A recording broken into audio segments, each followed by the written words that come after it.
दोस्तों नमस्कार। रोजगार विद अस्कन के यूट्यूब चैनल पर आप सभी का स्वागत है। प्यारे दोस्तों, हम लोग सीटेट की परीक्षाओं को लेकर लगातार तैयारी कर रहे हैं और आगामी परीक्षाओं में जो हमने 120 प्लस अंक का लक्ष्य अर्जित करने का लक्ष्य रखा हुआ है उसे प्राप्त करने के लिए प्रयत्नशील हैं और आपके इस प्रयत्न में हम भी आपके साथ भागीदार बने हुए हैं। लगातार आपको सीटेट से संबंधित क्लासेस हम प्रोवाइड कर रहे हैं, प्रदान कर रहे हैं। दोस्तों, आज हम लोग एक नए अध्याय को प्रारंभ कर रहे हैं और नए अध्याय का अध्ययन करेंगे। दोस्तों, आज का हमारा चैप्टर है बाल्यावस्था में विकास। बाल्यावस्था में विकास। अभी तक हमने शैशवावस्था का अध्ययन किया था। विकास की सारी अवस्थाओं के संदर्भ में आयु वर्ग के अनुसार हमने आपको बताया है। आज के इस सेशन में हम लोग बाल्यावस्था के संदर्भ में अध्ययन करेंगे कि बाल्यावस्था क्या है और बाल्यावस्था से बालक का विकास किस तरह प्रभावित होता है। इन सारी चीज़ों पे हम अध्ययन करेंगे। दोस्तों, बाल्यावस्था को कई उपनामों से जाना जाता है। पहले हम इसका उपनाम जान जाते हैं क्योंकि बार बार परीक्षाओं में उपनाम पूछे जाते हैं। तो बाल्यावस्था का उपनाम आप याद कर लें।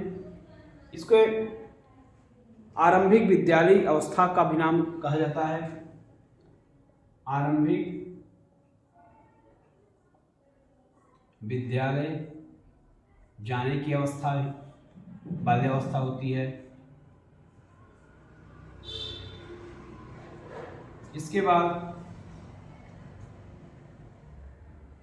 इसे गंदी अवस्था भी कहते हैं।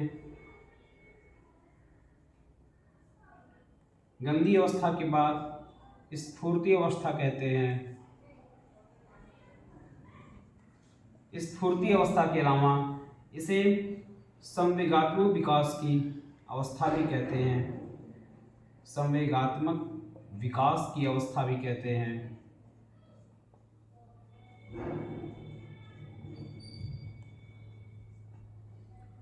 बाल्यावस्था को टोली अवस्था के नाम से जाना जाता है। टोली यानी कि ग्रुप बनाने की भी अवस्था के नाम से बाल्यावस्था को जाना जाता है। हम लोग शैशवावस्था में पढ़े थे खिलौने की अवस्था। शैशवावस्था को खिलौने की अवस्था कहा जाता है, जबकि बाल्यावस्था को खेल की अवस्था कही जाती है। खेल की अवस्था कहा जाता है। बालक इस उम्र में यानी कि जब वो 6 से 12 साल की आयु के बीच में रहता है तो उसे खेल के प्रति उसकी जिज्ञासा बढ़ती है और वह खेल के प्रति ज़्यादा जागरूक होता है, खेल की तरफ ज़्यादा उन्मुख होता है, खेल की तरफ ज़्यादा रुचि लेना प्रारंभ कर देता है। इसके अलावा इसे वैचारिक क्रियाओं की अवस्था भी कहते हैं। वैचारिक क्रियाओं की अवस्था भी कहते हैं। वैचारिक क्रियाओं की अवस्था भी कहा जाता है। मूर्त संक्रियात्मक काल की अवस्था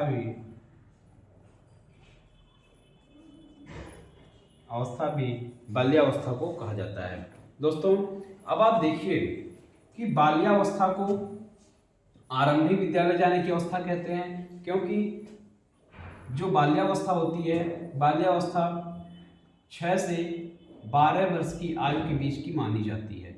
यानी कि शैशवावस्था का समापन, शैशवावस्था जहाँ पे समाप्त होती है वहाँ पे बाल्यावस्था प्रारंभ होती है और जहाँ से किशोरावस्था प्रारंभ होती है उससे पहले की अवस्था बाल्यावस्था कही जाती है। यानी कि शैशवावस्था 0 से 5 साल यानी जन्म से 5 साल की अवस्था शैशवावस्था होती है, तो 6 से 12 साल की अवस्था वो बाल्यावस्था में चली जाएगी और किशोरावस्था जो होती है वो 13 से 19 के बीच में मानी जाती है। यानी कि शैशवावस्था का समापन काल और किशोरावस्था के प्रारंभिक काल से पहले की जो अवस्था होती है उसे हम लोग बाल्यावस्था कहते हैं। बाल्यावस्था ये आरंभिक विद्यालय जाने की अवस्था कही जाती है।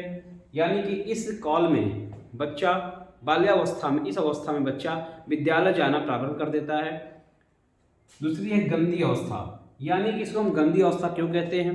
बच्चा जब विद्यालय जाता है या फिर घर के आसपास ही रहता है तो उसे इतना संज्ञान हो जाता है कि वो कपड़े पहनना प्रारंभ कर देता है, कपड़ों को गंदा करना प्रारंभ कर देता है, और इसलिए इस अवस्था को गंदी अवस्था कही जाती है। यानी कि डर्टी एज भी इसे कहते हैं। बार बार परीक्षाओं में पूछा गया है कि डर्टी एज किस अवस्था को कहा जाता है। स्फूर्ति अवस्था, बालक इस अवस्था में अपने आप को काफ़ी स्फूर्तिवान समझता है, काफ़ी स्फूर्ति भरा रहता है, उत्साह से भरा रहता है। संवेगात्मक विकास की अवस्था, इस अवस्था में बालक में संवेगात्मक विकास की अवधारणा जन्म लेती है। यानी कि जहाँ पे शैशवावस्था में संवेगात्मक विकास क्रोध और खुशी से शैशवावस्था में बालक प्रदर्शित करता है, यहाँ पे संवेगात्मक विकास को बालक अपनी क्रियाओं के द्वारा प्रारंभ करना शुरू कर देता है, प्रदर्शित करना शुरू कर देता है। टोली की अवस्था, बाल्यावस्था टोली की अवस्था की जाती है। इस अवस्था में बच्चा अपने उम्र के बच्चों के साथ टोली बनाकर रहना प्रारंभ करता है, टोली में रहना शुरू कर देता है। यानी कि टोली में रहकर वो खेल खेलना शुरू कर देता है। इसे खेल की भी अवस्था कही जाती है। हमने आपको समझा दिया है खेल की अवस्था क्यों कही जाती है, क्योंकि बच्चा इसमें खेल में ज़्यादा प्रतिभाग करना शुरू कर देता है, पर खेल की ओर ज़्यादा उन्मुख हो जाता है। वैचारिक क्रियाओं की अवस्था, इस अवस्था में बच्चे में जो आप विचार डालेंगे, जिस विचार को आप उसके अंदर डालने का प्रयास करेंगे, उसी विचारों से बच्चा किशोरावस्था की ओर बढ़ेगा। यानी कि उसका विकास किशोरावस्था में उन्हीं विचारों से होगा जो वो बाल्यावस्था में सीखेगा, क्योंकि अब उसकी उम्र ऐसी हो जाती है कि वह आपकी बातों को सुनना, आपकी बातों को समझना और आपकी बातों पर विचार करना प्रारंभ कर देता है। जैसे अगर आप किसी बालक को यह कहें कि तुम आग में कूद जाओ, तो बच्चा नहीं कूदेगा, क्योंकि उसे पता हो गया है कि अब आग में कूदने से हम जल जाएंगे। जबकि शैशवावस्था में ऐसा नहीं है। शैशवावस्था में बच्चे को कोई ज्ञान नहीं रहता है। यानी कि जन्म से 3 साल तक के बच्चों को जो पूर्व शैशव काल है, उसमें अगर आप बच्चे से कुछ कहेंगे तो बच्चा उसे कर सकता है, चाहे वो गलत चीज़ें हों चाहे वो सही चीज़ें हों। उनमें विचार करने की क्षमता नहीं होती है। लेकिन जब बच्चा बाल्यावस्था में आ जाता है तो उसमें विचार करने की क्षमता विकसित हो जाती है। आगे है मूल संक्रियात्मक काल की अवस्था। इस अवस्था को मूल संक्रियात्मक काल की अवस्था भी कहते हैं। बच्चों इसे नोट कर लें, हम हट जाते हैं।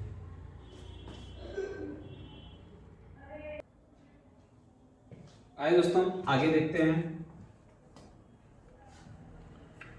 दोस्तों बाल्यावस्था के संदर्भ में तमाम मनोवैज्ञानिकों ने अपने अपने कथन दिए हुए हैं, अपने अपने विचार दिए हुए हैं। उसमें से एक मनोवैज्ञानिक है रॉस ने बाल्यावस्था को मिथ्या परिपक्वता का काल कहा है। मिथ्या परिपक्व अवस्था कहा है। यानी कि रॉस का यह मानना था कि बच्चा बाल्यावस्था में परिपक्व नहीं होता है, यानी कि बाल्यावस्था में उसे जो चीज़ें सीखनी होती है वो सीखने का काल होता है। कि बाल्यावस्था में बालक भावी जीवन के प्रति जो चीज़ें शैशवावस्था में सीख कर आया हुआ है उनके विकास का, यानी कि उसे प्रदर्शित करने का जो काल होता है, जो अवस्था होती है, वो बाल्यावस्था होती है। यानी कि यहाँ पर बालक अभी परिपक्व नहीं हुआ है, अभी मैच्योर नहीं हुआ है, अभी वो सारी चीज़ों को अपने स्तर से सीख तो रहा है, लेकिन उसे विचार करके बेहतर रूप प्रदान करने का अभी उसकी क्षमता विकसित नहीं हुई है। जैसे आप समझ सकते हैं कि अगर किसी 6 से 8 साल 12 साल के बच्चे को आप कोई काम कहें कि जाओ बेटा नदी में कूद कर आ जाओ, तो वह इस बात पर विचार नहीं करेगा कि नदी में कूदने से क्या होगा, या फिर नदी में कूदकर हम वापस आ पाएंगे कि नहीं आ पाएंगे। यानी कि अगर आप उसे कहते हैं नदी में कूद कर आ जाओ, तो नदी में कूदने से पहले उससे विचार नहीं कर पाएगा कि हम भी नदी में कूदकर अपनी जान भी गंवा सकते हैं। इसलिए इसे मिथ्या परिपक्वता का काल कहा गया है। हाँ, आपके कहने से वो नदी में कूद सकता है, लेकिन उसके बाद की अवस्था क्या होगी, उसके बाद का क्या परिणाम होगा, इस बारे में वह नहीं सोच सकता। इसलिए इसे मिथ्या परिपक्वता का काल कहा है। मिथ्या परिपक्वता काल कहने का तात्पर्य और भी है कि इस अवस्था में बच्चा अपने वस्त्रों का सही तरह से देखभाल नहीं कर सकता, यानी कि वस्त्र तो पहन रहा है लेकिन अब उस तरह से किस गंदा हो जा रहा है, कहीं कट जा रहा है, कहीं फट जा रहा है, उस बारे में बेहतर रूप से सचेत नहीं रह रहा है। इसलिए रॉस ने इस अवस्था को मिथ्या परिपक्वता का अवस्था बताया है। दोस्तों, कोल एवं ब्रूश एक मनोवैज्ञानिक थे। कोल एवं ब्रूश ने बाल्यावस्था के संदर्भ में यह बताया है कि यह संवेगात्मक विकास का अनोखा काल होता है, यानी कि कोल एवं ब्रूश के अनुसार यह संवेगात्मक विकास का अनोखा काल बताया है।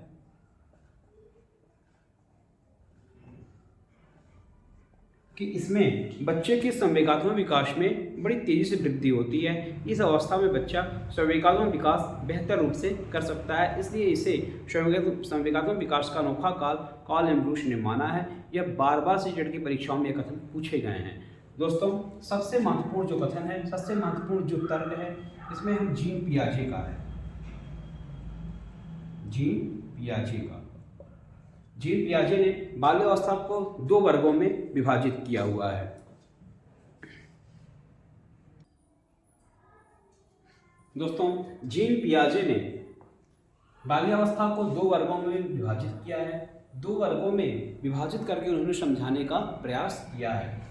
पहला है पूर्व प्रत्यात्मक अवस्था जो 2 से 4 वर्ष होती है, और दूसरा है आंत प्रांगिकाल 4 से 7 वर्ष होती है। दोस्तों, जीन पियाजे का नाम आता है तो जीन पियाजे बाल मनोविज्ञान के, बाल विकास एवं शिक्षा शास्त्र के बहुत ही महत्वपूर्ण मनोवैज्ञानिक हैं।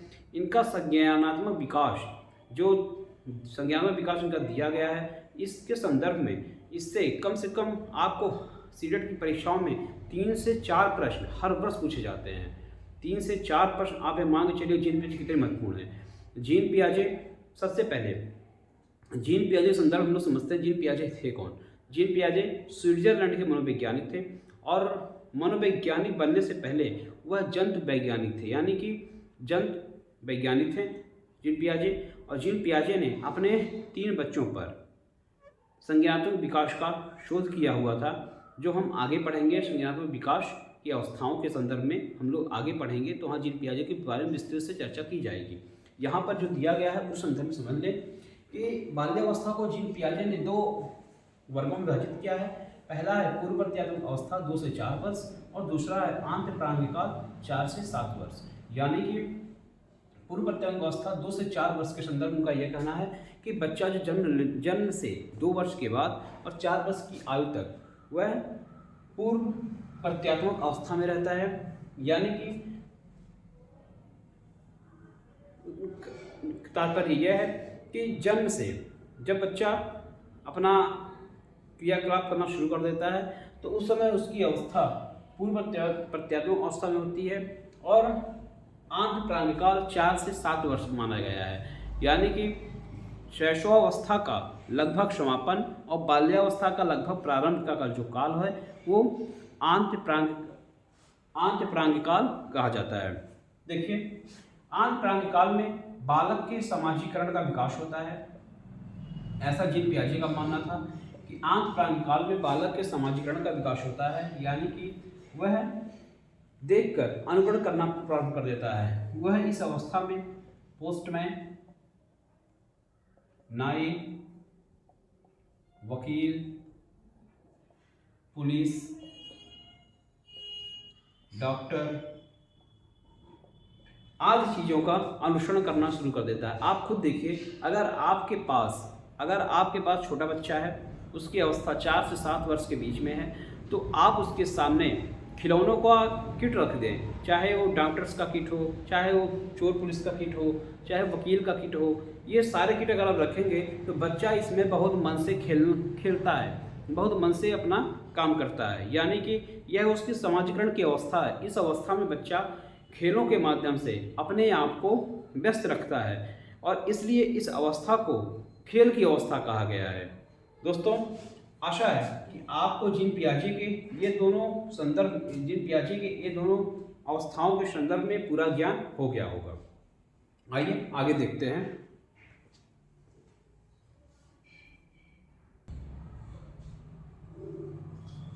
आइए दोस्तों आगे देखते हैं कि बाल्यावस्था की विशेषताएं क्या क्या है। बाल्यावस्था में व्यक्ति का शारीरिक विकास में स्थिरता आ जाती है।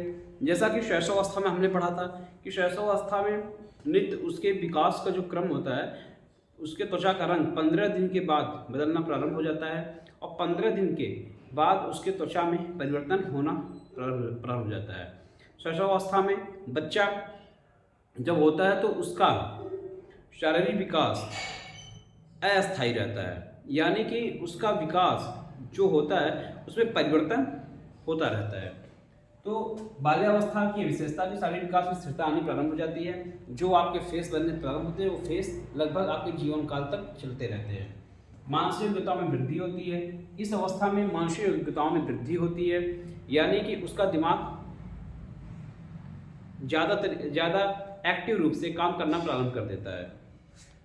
जिज्ञासा की प्रबलता, उसे हर चीज़ पे कब, क्यों, कहाँ, कैसे प्रश्नों को करने की क्षमता विकसित हो जाती है और वो जिज्ञासु बन जाता है।